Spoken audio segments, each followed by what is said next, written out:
Good afternoon, gentlemen. We're about to commence the last or the final session. And this session continues with defining the rise of Sri Lanka. And this would be on the economic lines. We have two very eminent speakers and government servants, the minister and the governor, to enlighten you on this aspect. Now, the first speaker of this session is the governor of the central bank, Mr. Ajith Nivard Cabraal, and he is to share his thoughts on the economic momentum in the nation's journey to prosperity. There could be no one better than him to tell us this. Mr. Ajith Nivard Cabraal serves as the 12th governor of the Central Bank of Sri Lanka and the chairman of the Monetary Board since July 2006. He currently functions as an alternate governor of the International Monetary Fund. He is the former chairman of the SEACEN Board of Governors and the SAARC Governors Forum. Mr. Cabraal is also past president of the Institute of Chartered Accountants of Sri Lanka and the South Asian Federation of Accountants. Prior to his appointment as the governor, Mr. Cabraal was the advisor to His Excellency the President on Economic Affairs and the Secretary, Ministry of Plan and Implementation. In year 2005, Mr. Cabraal was closely associated in the development of the Mahinda Chintane, which currently serves as the policy framework and development plan of the government.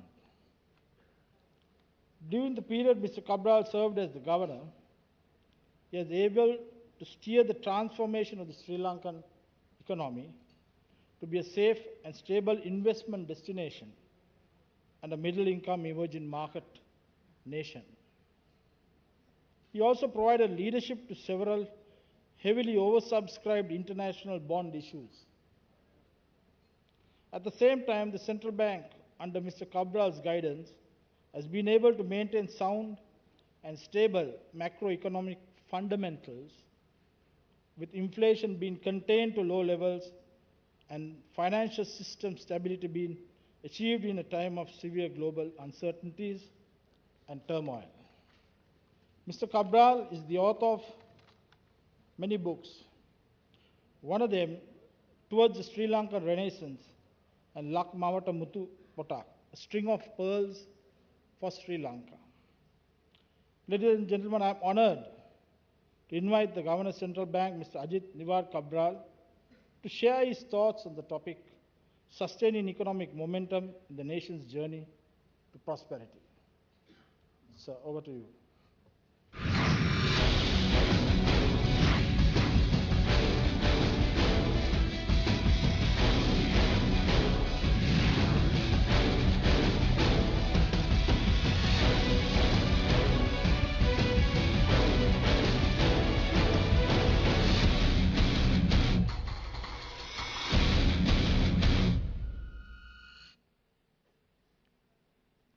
Commander of the Army, other officials, Your Excellencies, my dear friends. First of all, let me say I'm honored to be here today to be able to share a few thoughts with you on Sri Lanka's journey to prosperity. A slightly different topic that has been assigned to me this time from the previous occasions that I have been able to have the pleasure of participating at the defense seminar in several years in the past. And I'm happy that it shows also the change that is taking place in our country as a result of many steps that have been taken since the end of the conflict, which is reflected in the topics that you are discussing today. Just a little while ago, the commander told me that of the 26 speakers, only 3 are from the military, and all the others are civilians like myself. So that's a departure from what we have had in the past, which also shows that the country is also moving into a new phase, which means that the challenges that you are going to focus on, the challenges to a rising nation, now is not necessarily from the defense angle only. I don't think we will ever see any country which can ever neglect that part of it. But at the same time, we can now focus on the other aspects of the challenges that faces countries like ourselves. So let me very briefly tell you the background of Sri Lanka. I'm sure this has already been captured, but just for completeness sake, I would like to just recapture some of those terrible days which we should forgive but not forget. It's always useful to have in our memories those difficult times, the pain that we suffered. The central bank was one institution that suffered terribly, where on the 31st of January 1996, a truck bomb blasted the central bank. 91 people lost their lives. 1,040 people were injured. But we rose from the ashes, and we would like to forget, but not, we would like to forgive, but not to forget. So it's always useful to know the background. Acute burden of terrorism was felt nationwide. The massive cost of the war, with thousands of lives lost. Key economic centers destroyed. Investor confidence was severely damaged. I remember in 2007, while the war was going on, we used to go on road shows to sell bonds for the country. We were able to do that, but at the same time, I realized what a challenge it was to be able to convince investors to part with their dollars at a time when a country was at war. But that's all part of the history of our nation, and hopefully never to be repeated. But today, we are now opening a new chapter. In May 2009, the Humanitarian Operation was successfully completed, and thereafter, many paths had to be done in order to bring the country to where it is today. And in that effort also, the defense services defense establishment was very closely involved. I know that for a fact, having been a close associate in these ventures. Rapid demining. I remember at that time, there were UN agencies which thought that this demining process was going to take 10 years. And there were, in fact, advertisements in certain NGO fora where they were looking for volunteers for 10 years to be able to demine Sri Lanka. And they thought that the resettlement process would take another 10 years. People forget how quickly that process has been completed so that normalcy could return to our country. The normalcy that we are today enjoying, with which we can get about our economic activities, was as a result of a very focused intervention that made this happen. Demining, resettlement, counseling. We were releasing 12,000 ex-cadres to the society. Before you release them, they had to be properly rehabilitated. Tremendous challenges. Those were all completed. And the investments that were put into the area, $3.5 billion worth of investment went into the northern province. That is why today, if you go to the northern province, there is no traces of war as far as the infrastructure is concerned. You would see good roads. You would see sidewalks. I went to one of the supermarkets, and that supermarket could have been in the best location of Colombo, but located now in the north. So these extraordinary transformations had taken place in a very, very short period of time. And that is reflected in our numbers. If you look at this graph, you would see this tracks the development and the growth of several countries after their own internal or long wars in different countries. It tracks Uganda, Afghanistan, Rwanda, Sierra Leone, Cambodia, Pakistan, Laos, Nigeria, Sudan, all countries that have suffered pain of war, internal conflict. So did we. Sri Lanka. But you can see how Sri Lanka has progressed, notwithstanding all those difficulties and wars. I remember during the time of the conflict, the president telling us that the humanitarian effort should go hand in hand with development, that there is no peace without development and there is no development without peace. These two go together. So that philosophy is seen in the sharp graph that you see, the upward movement of our graph in Sri Lanka, which shows that Sri Lanka had been focused in delivering economic benefits after the end of the war, which is vital to any nation. South Korea is another interesting and special case study, which I would like to highlight today. Then in 1953, immediately after the Korean War, they were able to regroup as well as to regenerate the economy. And from the early 60s right up to the late 90s, it was one of the fastest moving economies of the world. And they did many reforms. They used all the capacity that they had in order to get to where they are.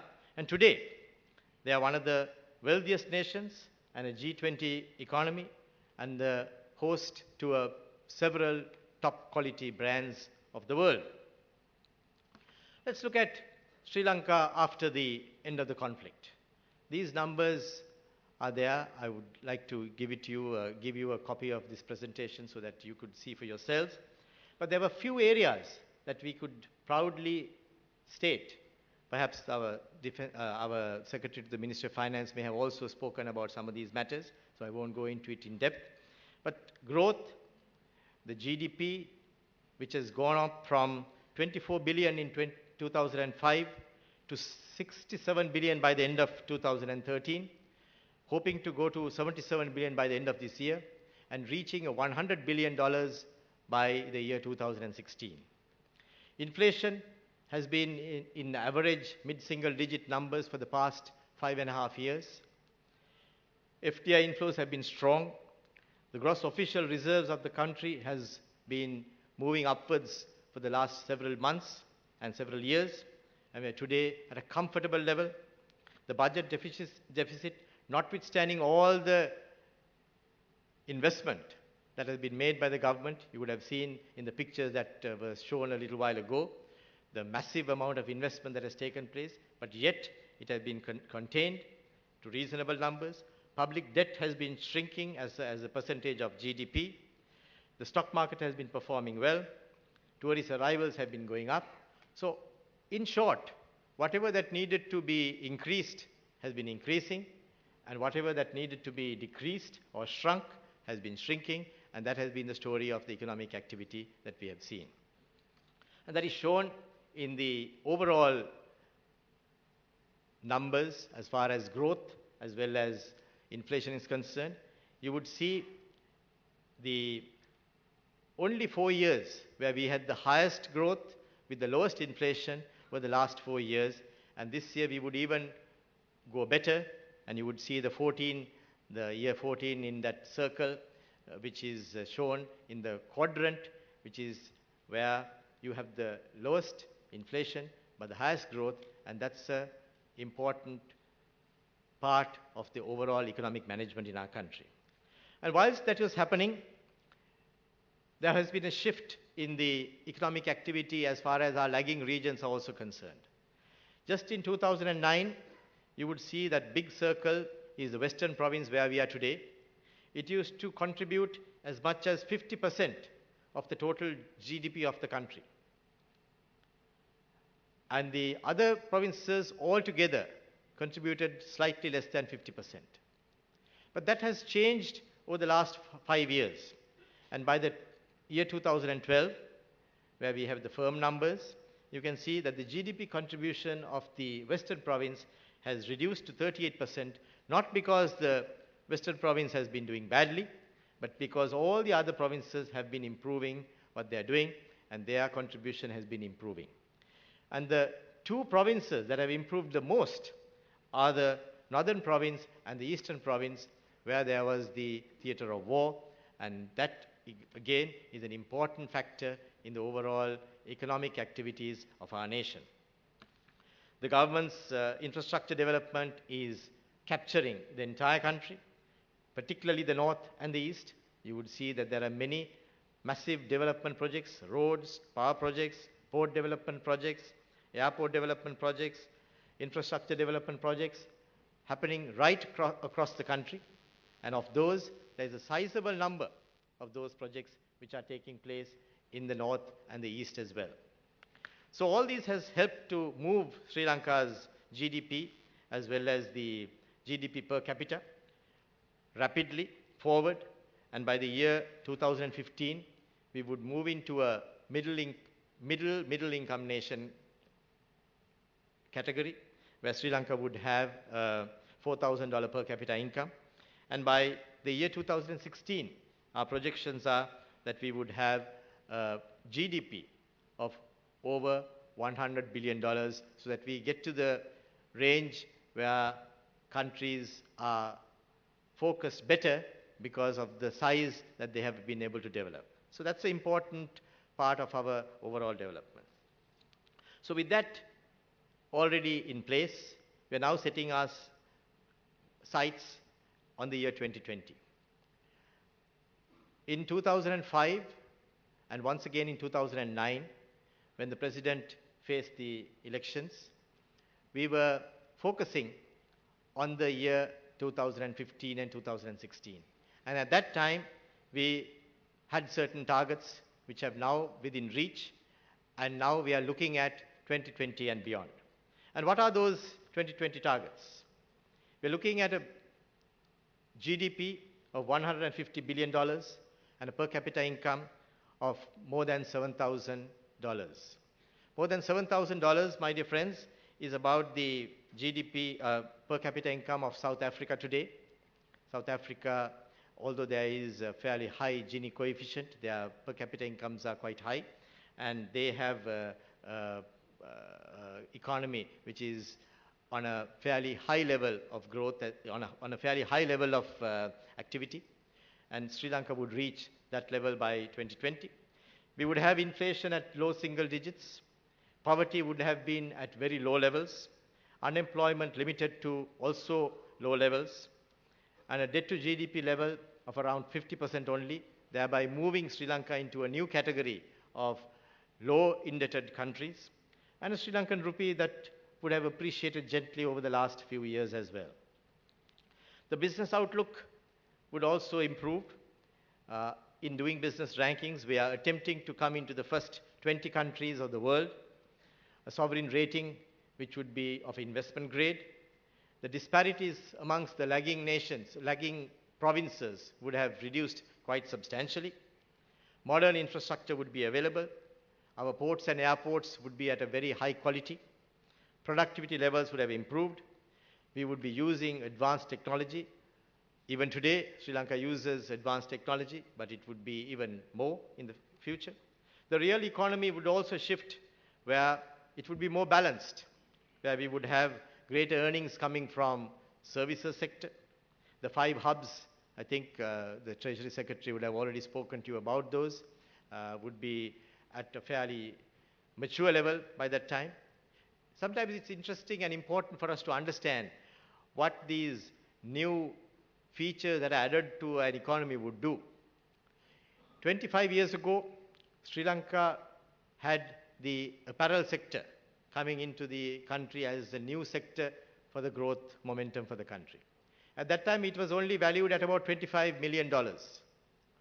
Today, in a span of 25 years, it has become a sector which has overall capacity of more than $4 billion. 15 years ago, the IT industry was worth only about $20 million. Today, it is worth $800 million.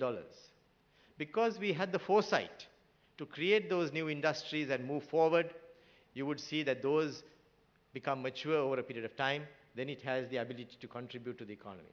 The same is going to take place with the 5 hubs that have already been articulated.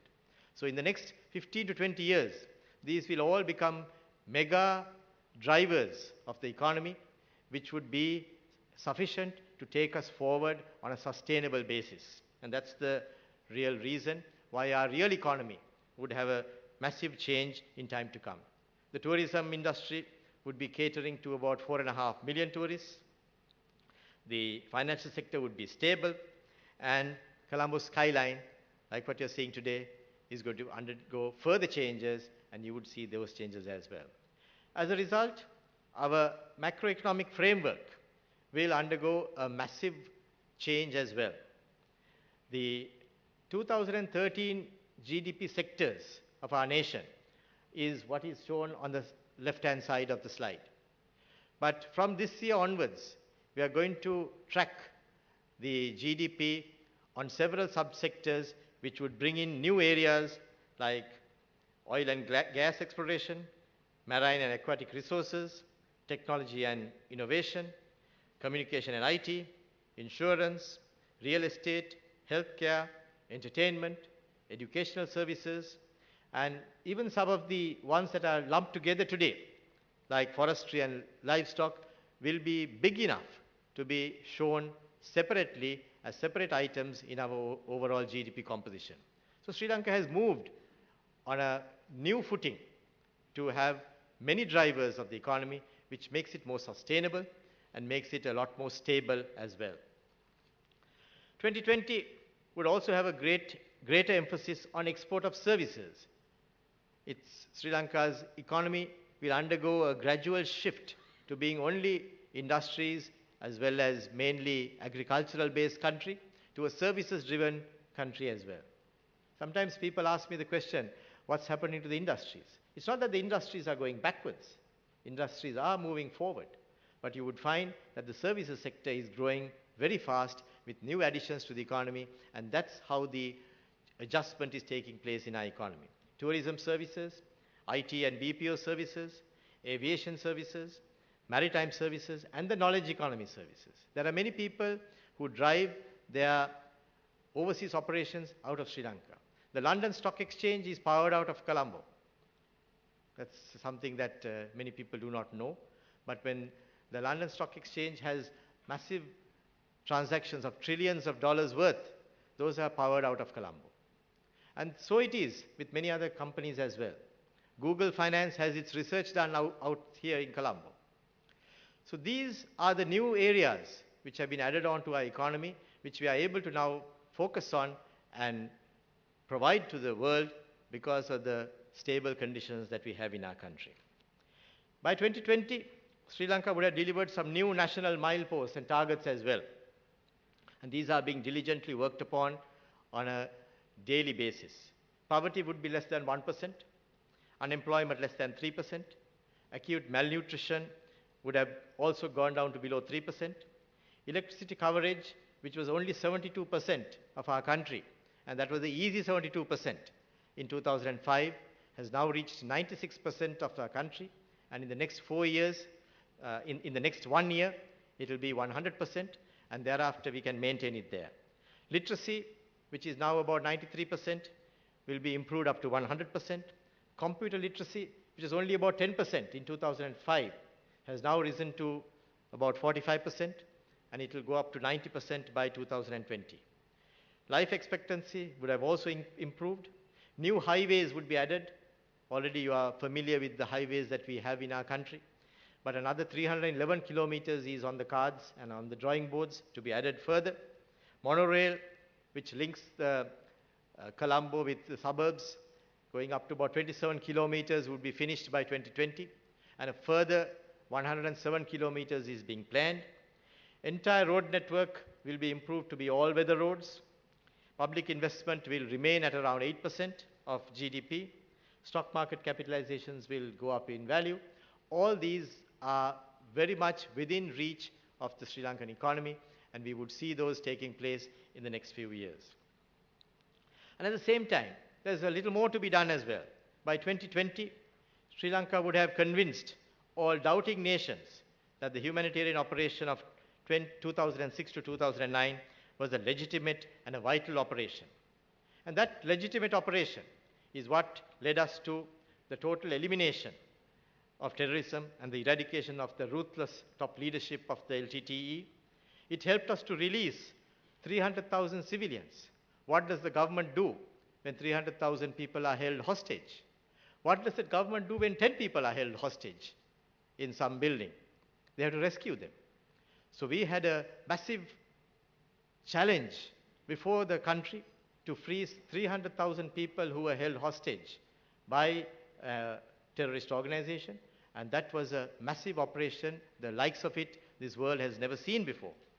Then the rehabilitation of nearly 12,000 captured LTT cadres. Again, a massive challenge to release them into the society. I remember once a certain person told me, why don't you release all these people as quickly as possible? I said, yes, we can do so. Can you take 5 of them immediately? That person who was making that call immediately went silent. So I said, why don't you take 5? He said, my organization wouldn't allow me to. I said, that's precisely the reason. You got to first rehabilitate people. You got to make sure that they are not criminals any longer, that they do not have criminal minds before you put them into society. Sri Lanka did that, and 12,000 of them. It's not an easy task. It was a massive task. Completed, and that was a very important part of the work which some of these nations haven't yet begun to appreciate deeply enough. And we need to have convinced them in the next few months and years in order to ensure that this situation, which is currently on the back burner or sometimes in the front burner, is put to rest permanently. The reunion of more than 600 child soldiers. Again, another massive task which some of these nations have not appreciated sufficiently. The demining, the reconstruction, I spoke to you about, so I won't labor further on that.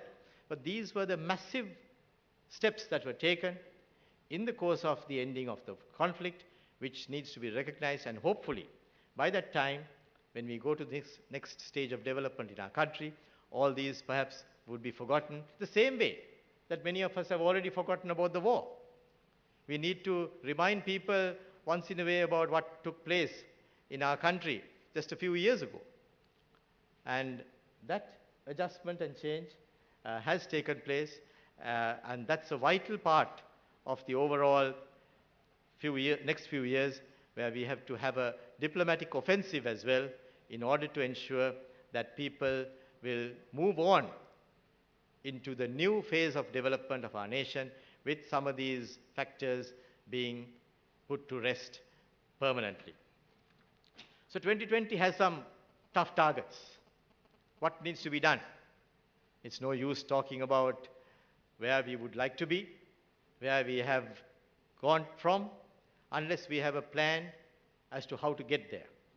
I can assure you, my dear friends, we have that too. And I'm sure after my presentation, the Honorable Minister for, the Senior Minister for International Monetary Cooperation would be dealing with this subject a little more deeply as to where and how Sri Lanka is going to move into this next phase and next level of development.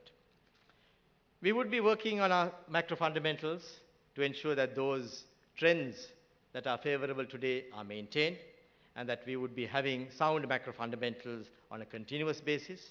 Then we would also ensure that our economic diversification program, which is already in place, is moving with the focus that it has moved in the past several years. As you would know, we have identified 5 mega areas for development. Sometimes people ask me, why 5? And I say, of course, why not? But at the same time, why 5 is because each one of these are based upon the strengths of our country. Each one is a possible massive star for the future. And once you have identified those stars and you give it the momentum, some will go faster than others at different times, but all have the potential to go to a level which Sri Lanka can be proud of and Sri Lanka can definitely benefit from. So that's why at any given moment of time, because of the vagaries of the international economic scene, there will be some that would move faster than others. But if we have several which are moving together, you would find that Sri Lanka has a very good chance of achieving all the goals that we have set for ourselves in the next few years. At the same time, the countrywide infrastructure development programs would also have to continue. I think I've spoken about it already, so we can move on. And the doing business indicators and the sovereign rating upgrades would be also worked upon by us, because only if we have that overall acceptance in the world that we are moving up the rankings in each one of those areas, that we would be able to move with greater confidence, and that's an area that Sri Lanka would be working on. And the financial sector would be deeper and more liquid. Today, we are working on something which is very interesting, that is the consolidation of the entire financial sector. We have had, my dear friends, we do have 58 finance companies, which we are hoping to shrink down to around 20. So they'll be bigger, they'll be more stable, they will have better management, they will have better access to funds. So that's a massive change that we are making in order to bring the economy to a more sustainable level. And that would also ensure that Sri Lanka's overall macro numbers would look much better. 8 years ago, when I went to the central bank, I remember we used to offer treasury bonds, the highest duration of which was only 3 years. That was, of course, as a result of the war, as a result of the uncertainty that was there, as a result of terrorism. Our longest bond issue was for 3 years. We couldn't issue longer than that because nobody would take it. Today, my dear friends, we are issuing bonds for 30 years. We are issuing bonds for 30 years. Our average time of maturity of our debt structure was only 1 year and 9 months. So that means our debt had to be rolled over every 1 year and 9 months. It's like you have taken a loan for your house, and every 1 year and 9 months you got to repay that loan. Or you have to make sure that you have sufficient resources to roll over that debt. Today it has gone up to 6 years. A massive transformation, all in the last 5 years. So we have to move further, and we would be moving further, but it shows that this change has been not misunderstood by people as well. Many people have begun to see the merit of these changes as well. The labor force would be having a greater level of productivity. Already we can see people are working better, working smarter. If yesterday on a Sunday, if you had gone down Gaul Road, you would have seen many workmen working to put the pavements right, to have the roads done up. 5 years ago, you would have never seen anyone working on a Sunday. Still, people have not really understood that change, the work ethic, the labor productivity. All these are happening. Every single part of contracts, which were earlier carried out in 2 years, are now done in 6 months. How does it happen? It happens because there is additional productivity as well. And people are getting used to that. Earlier, if a road was dug up, we were quite used to that road being dug up for 2 years. We would have been quite happy also. Nothing actually it wouldn't have been a surprise for us. But today, if it is dug up for more than 3 weeks, we get a little jittery. Sri Lanka was a country where we had water cuts for weeks, and some water cuts were every day, for 8 hours, 10 hours for the day. There were electricity cuts as well. Just recently I saw one instance where there was a water cut, supposed to be for 12 hours, and it has gone up to 24 hours because that connection couldn't have been given. And there was a huge howl of protest. It shows how people have begun to see the activities today from what it was some time ago. Every time a road is closed for some protest now, there is a text message that is sent. Earlier, 311 roads were closed, and there were no text messages being sent at that time, because it was closed permanently. Today, if there's a 15-minute interruption of traffic because someone is protesting democratically, and then the road is, as a result, having a traffic jam, a text message comes onto your phone, such and such a road is now closed due to traffic constraints. See the way it has moved. That's, my dear friend, the productivity. All these massive changes, which we were not used to, have now taken place, and it is taking place before our very eyes. The private sector is also playing a very major role in the development of the country, and we would see that it is continuously facilitated with the different incentives. It's no longer the incentives, it's no longer that they are looking for tax incentives. They are today searching for the incentives which are really for the ability to do business better. Earlier, every time when we used to meet as public officials, when we used to meet the private sector, they used to come and say, can you give us a tax holiday here? Or can you give us this advantage there? Today, nobody says that. Today, they say we've got the right infrastructure, but we need to also get our act together. The last economic summit was focusing on how the private sector could also play their role in this new wave of development in the country. A continued flow of capital would be necessary, and we have prepared the groundwork for that type of activity to take place, where foreign funds could come in easily into the country, so that there is no bottlenecks, and that's the important part. And the notorious middle income trap, which many countries have fallen into when they moved the way that we are moving, has also been addressed by Sri Lanka, and we are working on the strategies, particularly the 5 hub strategy, which will take us seamlessly beyond the middle income into the higher incomes without having to be constrained by the traps that have been inherently visible in many economies. And most importantly, the continuous political stability of our nation will have to be continued together with the policy consistency, because we got to understand that economics and politics are very closely intertwined.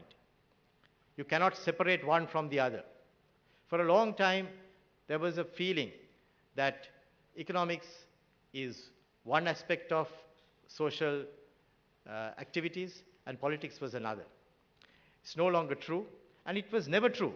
It was just that some people got it wrong in their theories.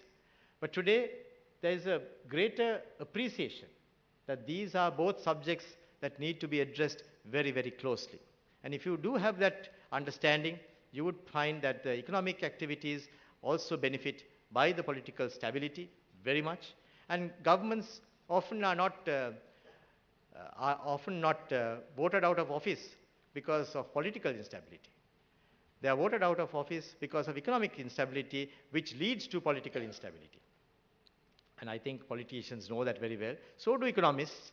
And we got to ensure that the political side of the country is supporting the economy, and the economic side of the country supports the politics as well, so that we can go fast on any venture.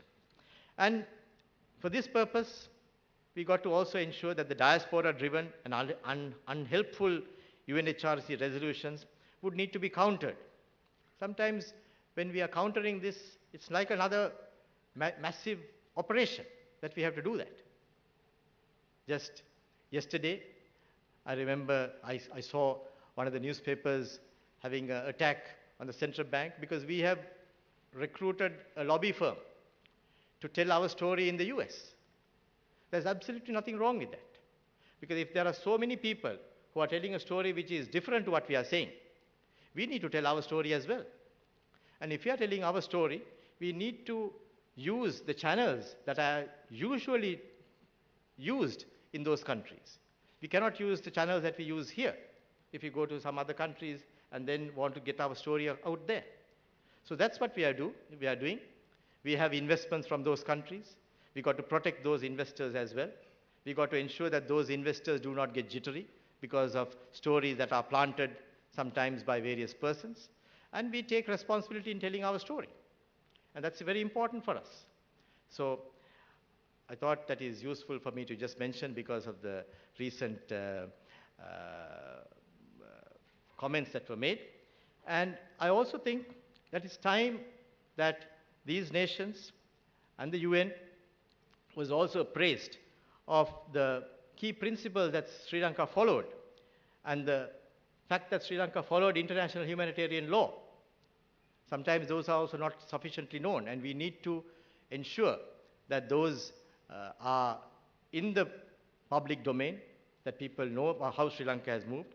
There are many principles of combat, the principle of distinction, principle of proportionality, principles of necessity, principles of government's responsibility to protect its citizens, all of which sometimes have been ignored by certain countries in their rush to condemn Sri Lanka after its operations. So these are also important for us to now bring forward.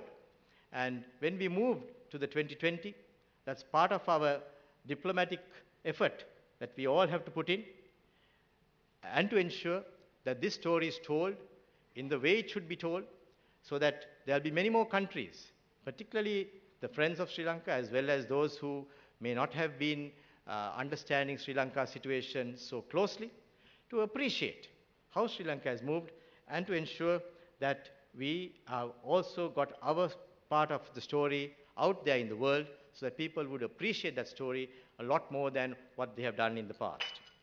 And at the same time, we got to move forward and not get into the conflict trap that many countries which have come out of conflict have fallen back into.